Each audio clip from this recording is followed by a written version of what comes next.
Hello and welcome to Everybody Likes Music. This week, things are a little bit different. I'm James Smith, and as always, I'm joined by my good friend Ben Stone, but we are many, many miles apart. But not as many miles apart as we are from this week's guest. So we are joined by Marlene Horsford, who's all the way in Anguilla, which is, well, it's far enough away to be 5 hours behind. So it's lunchtime where you are, and we're recording on a nice drizzly evening. How are you, Marlene? Hi guys, I'm doing great. I'm just here dying of the heat, really and truly, but it's lovely to be here with you guys today. It's great to have you. So we've known Marlene for, well, several years since we've been at university. Marlene came over from Anguilla to study at the University of Reading. What was it you studied? What did I study? Oh, it was environmental management. It was that memorable that it was easy. So environmental management. And during your time at the University of Reading, we got to know you through several musical routes and ensembles, and we're going to chat about that today. But let's start off with your sort of early musical life growing up in Anguilla. What was it like? How were you introduced to music? So I would practically say that I was introduced when I was in about grade 5. So I don't know how you guys call that in the UK, but we always had a teacher who would come in and teach us how to play the steel drums, like every week and whatnot. So from grade 5 to grade 6 on to like 7th grade, which is first form, I just kind of continued with it because he would always just like seek after me, like, hey, she's in high school, tell her to come to play steel band with us, and I'm just like, no, I'm not, I don't want to do it. I'm good. I did in primary school, nothing more. And then he kept like not bothering, but he just kept like trying to encourage my mom to encourage me to come. So then eventually I just was like, all right, cool, just might as well just go. It's fun sometimes and whatever. So from like grade 5 up until now, I've been playing like the steel drums just because I love it so much. And then later on I heard about the concert band that we had in our high school. So in about fourth form, like I got a sax, like a little student sax, and the best instrument. period. Cool. He's right. He's right, James. You can't say anything to like disagree with us. So yeah, so I've just been playing the sax. So like I learned how to kind of do whatever with it from fourth form onwards into uni. And to be honest, I just kind of fell back on it because like there's not much really going on with the concert band now. So I haven't really had a reason to play it. So yeah, I've just been kind of doing bits and bobs since I was in early high school. Well, I really like the sound of growing up playing the steel drums, because that's certainly an instrument that I myself haven't had much experience with, and I'm sure many of our listeners won't have. They'll have obviously probably heard of steel drums and heard them, what they sound like, but never had a go at playing them. I hear they're quite difficult to play compared to other instruments, or they're a bit unusual. Well, they just basically are like a bunch of percussion instruments. So it's like there are different types of steel drums, and I don't know if you'd like put a little picture of what one looks like. So we have like the double tenors, and they're like the smaller ones, and they mainly play like the melodies and whatnot. So because their skirt, which is like that little bit that hangs off of from around the drum, is like shorter, they give like a higher sound. So which is why they have like all the nice like melodies and like runs and whatnot. And then as the skirts get longer, the sound gets deeper. So you have like the little tenor that's like a skirt this long, and then you have like the bass that's like this, and it's practically like it's like a six pan instrument, and you have like these massive sticks, and you're just like going all around, just like playing the bass lines of songs, and it's really really fun. And I grew up playing the guitar pan, so I'm just mostly like the support to the tenors in a way. But I also have my moments where I'm like I might play like certain frills and whatnot that would sound like really lovely, like an under the sea, like it would be like a call and answer. So the tenors start, and then we like answer to them and whatnot. And it's just really really cool. And yeah, like it's just really really fun to play. I've actually I'm actually starting to try to learn how to play the other pans because I'm like, oh, I'll play guitar for long enough. I want to see what it's like to play the bass. So I just remember I was like, hey, teach, give me the basics. I want to play like the bass line to Under the Sea. And he's just like, yeah, go ahead. So he gave me the notes, and I'm just there like practicing. And it's like, okay, let's make it to halfway to the song and let's see if I could do it. And I managed to do it. And he's like, okay, cool, we should try something else. So then last year, October, I think, they were learning canon in D, but on the C band. And I was like, yo, I love this. So I want to play it on the double tenor. And like the sheet music, it was just like so much going on. And I never played the tenor in my life. So it's like the tenor has way more notes than my pan, and it's like different positions for all the notes. So I'm just here like, yes, notes. I would have times when I would go in to the C pan room to practice one section, and it took me about maybe 7 hours to learn like the last 2 pages of the song, because that was the part that we had like all of the fills that were just going on and on and on and on, and I'm just there for 7 hours just straight, just trying to get it done. And I managed to do it, and I managed to play the song with everyone, and they were like, "How long did it take you to learn the double tenor?" 2 weeks. I'm like, what? I've been playing this for years, and I still can't like play like that well. I'm like, yeah. That's just showing off. Yeah, because it's like once you can play one of them, if you can practically play all of them, it's just a matter of getting used to the different positions, and just like, the notes and stuff that they give you will be different in like different formats sometimes. So yeah. What's your favorite thing about being part of that group then, with all those people? The energy, because it's like when we're home, we play like all sorts of like genres of music. So you have like, you have the Spanish type reggaeton music, or like we have soca, we have classical and whatnot, we have gospel and everything. So it's kind of just like being able to like practice with everyone. And like we have our frustrating moments sometimes, and we don't like quite get it, as all like musical groups do. But when we perform it and we do it well, it's just like such a feeling of pride, because it's like we've been working on this for months, and like now we can actually play this like quite properly. So it's a really, really good feeling when you're able to just like kind of play everything with everyone. And it's like once we're all like in the mood, just like everyone's just like dancing and everything, and it's just really, really fun to be just like in that environment. It's just always lively. I love it. So you've talked about the music that you're actually playing and rehearsing when you were growing up, but what were you listening to? What were your go-to tunes when you were growing up?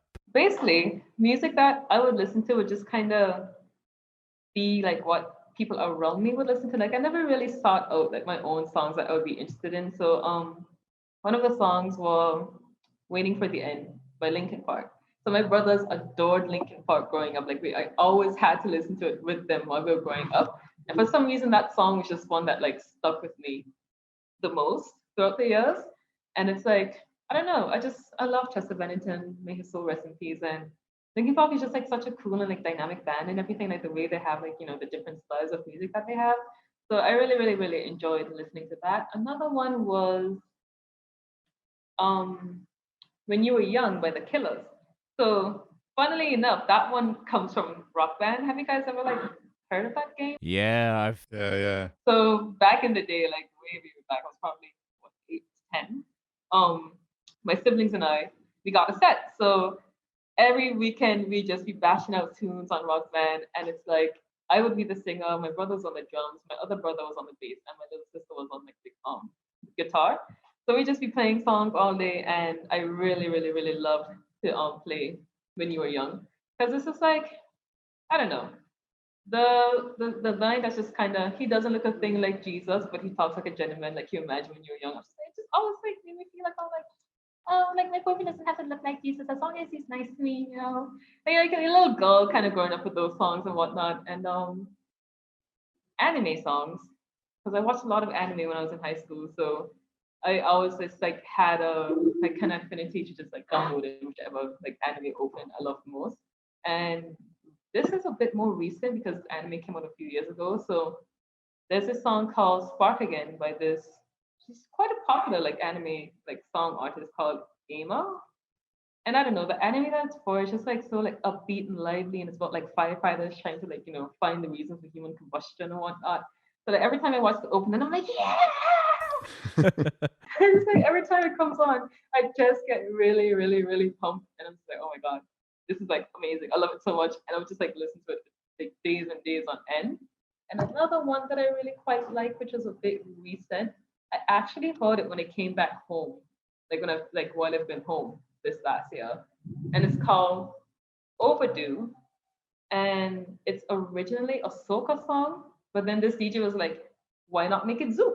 So like zouk is like a French type of music that originated in the Caribbean, and it's like it's amazing. Like I love a good like a zouk song bass line, and it's like when I heard it, like someone was just like driving past on my road when I heard it, and I was like, what is that? I need to know the name of this song. I love it. I don't remember any of the lyrics, but every time we were out, I would just be listening to see if the DJs would play the song. And there's just like this one random night, and I'm drunk. I'm like, guys, oh my god, this is the song. What is it? And then my friends were like, oh, that's just Overdue. And I'm like, oh shit, yeah, thanks. So then once I heard that song, I'm like, okay, one day when I learn to arrange music, I'm going to arrange it so the C time group can play, because that's the sort of stuff we do. Like our teacher would hear a song he likes and he'd arrange it for us and then just teach it to us. And like as students, we all love to do it as well, but I haven't got the kind of capability to really arrange a full song for like a full Steve hand group yet. So I mean, I'm gonna give it a try one of these days. So hopefully one day, like when we do cover the song, I can send it to you guys and show you what it's like when we do like play. We would That'd be love great. to hear Yeah. that. I, Absolutely I love love it. how I love how you got all this music around you, and you're influenced by what you hear in your everyday life with the people close to you, and I think that's the best thing about music is just you never know when you're going to stumble across it, is it? Yeah, you never know. Like you could just be just chilling randomly on your porch, and then someone just drive by with a song, and it's like, hey, wait, whoa, whoa, whoa, whoa, whoa, what was that? And then you just like it's on your mind all the time, and then when you finally get to listen to it, it's such a nice and fulfilling feeling. And it's like one of my favorite things about music is how like you could just share it with each other and just become closer to each other through music. Like that's one of the things I've appreciated most about growing up, like in the Caribbean, playing like the steel drums and then the concert band. It's because I made a lot of my friends in Steve had. Like I'm still like really, really good friends with most of the people like from the old group that I was in. And even through university, like with you guys, like joining the music society, joining choir and like the sax ensemble and the concert band, it's just like made tons of friends who were just really, really cool. And we're just there just playing music, doing whatever. It's like, okay guys, let's play tequila. We're just all right, cool, let's just play tequila. Don't remind us of tequila. What was the main sort of differences that you noticed between music back in Anguilla and then music when you were at university over in the UK? What were the differences in the music scene? Or I think it would be more of the genres that we would play like in between the two places, because then the Caribbean, it's known for its like lively music like calypso, soca, zouk, reggaeton, and all of this. And it's like being around that all the time. It's like, okay, yeah, kind of feeling this and whatnot. Even like hearing the local bands and whatnot make their music and we go to cover it. It's like I would never expect you guys to cover like a song like "We're in Love" by Better Band in the UK, because it's probably something that you haven't heard of, or it's like not something that much people in the UK listen to. And then I would say that like the level, because then when I came to the concert band for the first time, I really didn't do like exams or anything for the saxophone. I was just kind of playing it. I didn't really look to do it. But then when I was like, okay, so yeah, what grade are you in the saxophone? Yeah, grade 8. I'm like, whoa, whoa, whoa, whoa. It's like I feel as if to actually like have done it and play that one instrument your entire life and then doing it through grades and stuff is like such a common thing. And it's not something that you see much of in Anguilla. It's like you would see a lot of people just like doing the grades in like piano or something. Like I made it to grade 4 piano before I decided to quit. But like I can't name a person. They can probably play as well as a grade 8 person, but I wouldn't say that they did like the examinations and whatnot to like get the like certification that they're grade 8. So I think that's one of the things. Yeah. would you say in the sort of culture of musicians over there, it's more about just playing for the love of it, and you naturally progress and improve purely because of the love of it? Whereas over here, sometimes it's a little bit more geared to getting to that next sort of standardized level, and like what you say with the grades. Whereas over there, and quite rightly, I imagine they are all as good, if not better, than a lot of the musicians that you come across over here. But they just don't. It's more done through that love and that passion of just the instrument and just playing this music together, as opposed to trying to sort of achieve a sort of a grade or a title in a way. I think you hit it. I think you hit it right on the mark. Like obviously we have our persons who try to get it to the grade and to the standard so they could say that they have the grade and whatnot. But like genuinely everyone who I've met here that plays music is just like I like hearing the bass guitar, so I just wanted to learn how to play it, and they just picked it up and carried on with it since like high school up until now. And it's like the way that they would try to get the experience is like, oh, there's this local band, he's a bass man for this one gig, I'm gonna go play with them, and then you just see them just like you're just like walking in an event and you just like look at them and see like, wait a minute, aren't you like Steve the other day? What are you doing playing bass like a random band? Yeah, it's I think it's like it's just like something that they really love here, I guess. Music is a really big thing for the Caribbean. I mean, as it is for everywhere, but I just feel as if it's like such a huge part of our culture and whatnot. Like we even have, events like carnival for it and stuff. If that makes sense. Yeah, like a carnival is like a lot of music. We bring like a lot of musical artists from the region and whatnot, so we could just kind of, just share what we have from like different islands and everything. So yeah. So someday we'll need to do a live episode of the podcast from a beach in Anguilla with all these amazing acts that you're describing, because I would just love to just be there and just soaking up this atmosphere that you're describing. It's just all around you, and there's just people that you've just seen all around, and it just sounds incredible. It's really cool because it's like like some of my friends, like the ones that I say that are in bands now, I just remember the time when they would like use their free time and then see pan room learning another pan, or like, playing the sax, playing the bass, just to play because they want to play. And it's like to see them now just being so happy, like playing their like favorite instrument and so happy in their music. It's just really like a really nice thing to see. And it's like not only my friends like in my age group that I've seen it around, it's like even the people that were older than me.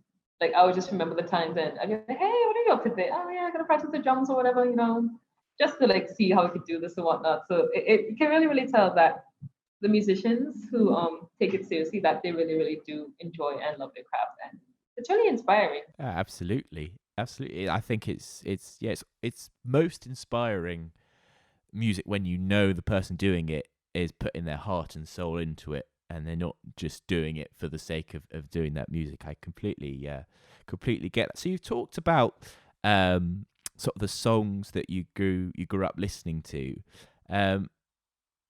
What are you listening to nowadays? What's on your playlist these days? So basically, like the first four songs I was talking about, so Spark Again by Ama. Despite listening to Linkin Park for like the last 100 years of my life, waiting for the end, I just genuinely, it's my favorite Linkin Park song. There's also Overdue, the soca song that I was talking about.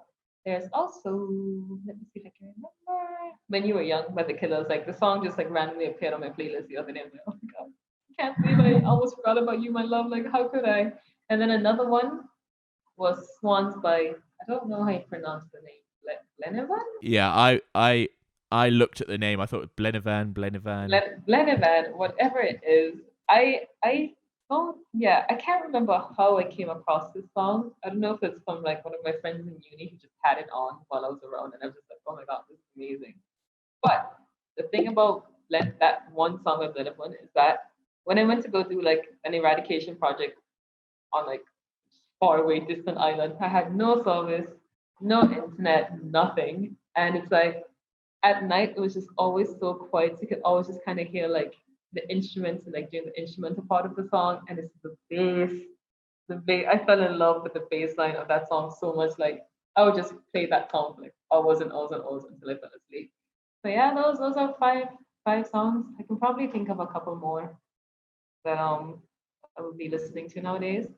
There is Rebalte un Beso. I can't remember who exactly it's by, but it's a Spanish song about stealing a kiss. And again, it has a really fun and upbeat bass line, just like El Perdón by, I think, is it Ricky Gervais? I can look it up because it's right here on my phone. But yeah, I've been liking quite like more songs on the Spanish side, so more like reggaeton and all of those types of songs, because it's just I just love to hear Spanish people sing, honestly, because like, yeah, so El Perdón is by Enrique Iglesias and Nicky Jam. I think Robate un Beso is by Carlos Vives and Sebastian Yatra. Yeah, so I love the Spanish song. I even listen to some French songs like French rock by Mozart L'Opera Rock. I think it's from what do you call those things? When people are acting on stage for a reason. Opera, musical, a theatre, a show. Yeah, it's a musical. I don't know why I couldn't remember what it was. So there's some songs from like that one musical that I quite like. And then there's this like cello quartet I quite like to listen to. Like they have a really cool Phantom of the Opera cover. It's really nice. I can send you these additional songs if you'd like. I think it's just really cool. Well, we'd love to listen to it. It sounds like a real I love variety. how varied your taste is as well. It's amazing how much music there is out there and how easy it is to get into. Yeah, it is. Sorry, my dog was being weird again over, over on the side there. Speaking of your dog, has your dog shown any interest in any of your music, or is it go away and hide when some songs come on, or sing along? Okay, so sometimes when I have like my speaker out just to like sit outside with her and I'm just like playing music a bit loudly, she just be like, and she just kind of like tilt her head to whatever's like going on. So she seems to be interested in the Spanish songs and like the Caribbean songs that I play. Because I guess she just kind of hears it around as well. She's like, maybe I've heard this one before. And I know it's pretty lame, but some nights when I'm feeling extra weird, I'll just kind of bark along to the songs just so she can understand what's going on. Because like, I doubt she understands like all of the human words. So it's just like to her, and she's just like looking at me like, please just go to bed. I'm tired of being around you now. Just as a personal translator. I love that. See, that even fits even more in that everybody likes music, because it's not just humans, it's dogs. And I mean, our logo includes our crocodile, which is an animal itself enjoying tunes. It's universal, James. I mean, we've got a hamster, and I'm told by, well, I'm gonna have to say it's the internet, so I don't know how reliable it is, but apparently hamsters can be quite into music. So I try playing some kind of gentle tunes to get him grooving, and I know, I think cats must like music as well. All sorts of animals. What instruments would you match to your respective pets? So, Marlene, what instrument would you match for your dog, and James for your hamster? That crazy little thing, the electric guitar. Because like I can just do some mad riffs on like she just has some moments that she wants to zoom. So I'm just like, yep, you just be zooming like how those guys be zooming on the electric guitar sometimes. Like that's the only thing I can think of. I just have an amazing vision of a really, really fluffy dog, like the paint dog for Dulux, head banging along some death metal or something. I think that would be a great image. No, I think my hamster, I think he'd probably play something quite calming. And I mean, he's only small, so I'd think something like a really tiny little flute. I can imagine him sort of tootling along. That would be a piccolo, maybe. Yeah, just a really, really piccolo, tiny piccolo. Here we're going along with. We are almost at the end of our interview, but what I would like to ask is, so currently you are working in conservation over in Anguilla. Do you want to talk just a little bit about what you're actually doing? Because obviously the environmental issues are really, always, a current issue. So what's involved in that? By saving the turtles. No, I'm joking. Well, that is one of the things that we do. So basically, we have like a bunch of projects and stuff that we would just probably, get from FFI and whatnot. And one of them would involve like coastal, what's it called? Wetland restoration. So what we do is that like throughout last year, we would pick like seeds of different coastal vegetation. So we'd have like sea grapes or like, mangroves of the different kinds and whatnot. So like we take care of them. We have a nursery where we like grow them and whatnot. And like once they're like, acclimatized to the conditions that they would be introduced to when we want to plant them, then we just go out and like say we'd invite some of the schools and whatnot to come and plant with us, for like some, grade like 3 or 4 children and offices and stuff. So what we're trying to do is that we're just trying to just like, bring back the vegetation around the ponds and whatnot, because it's like to have the vegetation around the ponds, it provides so many more ecosystem services. Like, it helps with flooding, like flood regulation and everything. And there's a couple of ponds that are quite prone to flooding here. So it helps with that, and it helps when we have hurricanes to have like vegetation on the beach, because it can act like as a buffer, like the massive waves that would come because of a hurricane. One of the projects that they were working on involved like eradicating rats off of the offshore keys, because they pose a threat to the biodiversity on the island, since they were unnaturally introduced there. Because sometimes people would go to these islands and they wouldn't check their boats properly. So like say a pregnant female came off the boat, like rats are really, really good swimmers, so they can swim to shore and just like populate the island and then they just go around eating the bird eggs, threatening the lizards and whatnot. So the National Trust decided to eradicate the rats off of Prickly Pear, Dog Island, and the mice from Sombrero. So the Sombrero project was the most recent one, But we haven't really done much biosecurity monitoring because we don't have any bait boxes. So I'll speak about what we do on Prickly Pear and Dog Island. So when we go to the keys, we split them into two groups, and we have like this little like form that we just have a little form to kind of just record what we see. So we have these little blue blocks of poison, mammal poison, and if like a crab were to eat it, it would just kind of go right through the crab. So it doesn't really threaten much other of the biodiversity of the things that could get into the little box that we have. And what it does is that like the rats would eat it, and then they go back to like the litter, and then they come back and eat some and go back and whatever. And they wouldn't know that it's the poison that's killing them, which is why they would go back to it each time. So when they go back to the litter, they just might randomly die from internal bleeding, which is a very, very cruel death, but not supposed to be allowed in most places. So, and so about once every month, once every month before the hurricane season hits, we would go to the Prickly Pear Keys, and we would just like check the boxes and make sure that whatever marks that we see on the poison at the time were not from rats, because then if we see any signs of rats, then we have to like, start a new plan to try to eradicate and like try to find them and see what we can do to get rid of them.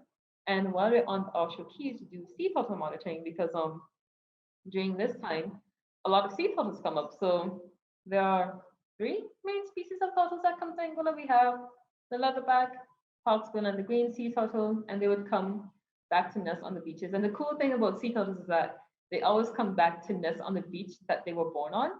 So they're like, the way they know how to do that is that when they hatch from their eggs, like they walk the beach a little bit, and then as they walk, they're imprinting like the memory of the beach into like, I guess their internal like GPS, internal GPS, that's it. And then maybe 25 years later, they come back and they lay eggs, and then the babies do the same and whatnot. So we just need to kind of just keep a record of how many turtles have been coming over the years to see if there's been like an increase or decline in the turtle populations and what we can do to just kind of help in our own way. So that's one of the other projects we're doing. Another one that we do, well, I guess this all kind of falls under the endangered species, like umbrella term for it, an endangered species project. So another one is that we have iguanas that we release on Prickly Pear East, because the delicatissima iguana is critically endangered in the Caribbean. And two of the only places you can find it right now are in Anguilla and Dominica. So yeah, so we got some guys from Dominica to bring some to Anguilla, and then we released it onto the Prickly Pear Keys, where we had our own delicatissima released onto. So hopefully they make love and make babies. They can have a more diverse population of iguanas on the island, and like just like a safe population of the iguanas on the island. Because the problem with Anguilla is that we have the green iguana, and what happens is that the green iguana is an invasive species of iguana in Anguilla. So when they breed, like the genetics get all mixed up and they turn into hybrids. And once we get hybrids, the hybrids can't be produced. But we would still want like the pure delicatissima. So we're also like, if we see a green iguana, then we just like get rid of it in whatever way we can. So yeah, that's a few of the projects that we've been working on. They sound just incredible, and obviously it's an incredibly important job that you're doing for the wildlife. And I will just end our interview with one last question, and that is, what instrument do you think iguanas and what instrument do you think turtles would play? Okay, so sea turtles, from the way they're depicted in Finding Nemo, I could just kind of see like a sea turtle sitting on a beach with like, these little colorful shades and whatnot, just on the bongos with their little flippers, just like chilling on the beach. Just taking it easy, yeah. They're just taking it easy. Like they not head empty, no thoughts, just bongo. And then let me see, iguanas. Well, they have like tiny little hands. They probably can't do much. What instrument would an iguana play? This is like the weirdest. I've never. I know. I tell you what, should we leave that one for the listeners? Is what yes, instrument? let us know on our Instagram and our comment sections. Yeah, yes. this is our listener question. What instrument would an iguana play? Yeah. All right. Thank you very much, Marlene. It's been an absolute pleasure. Thank you for coming on the Everybody Likes Music podcast. And thank you for showing that everybody likes music, even turtles. And iguanas. But thank you for having me, guys. It was lovely.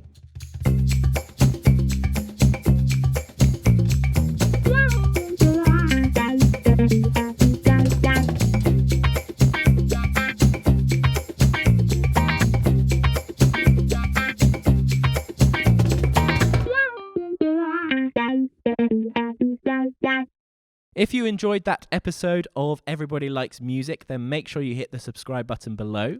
Also, please do check out our Spotify, where you'll find a playlist containing all of the songs that our guests have chosen and a few chosen by myself and Ben as well.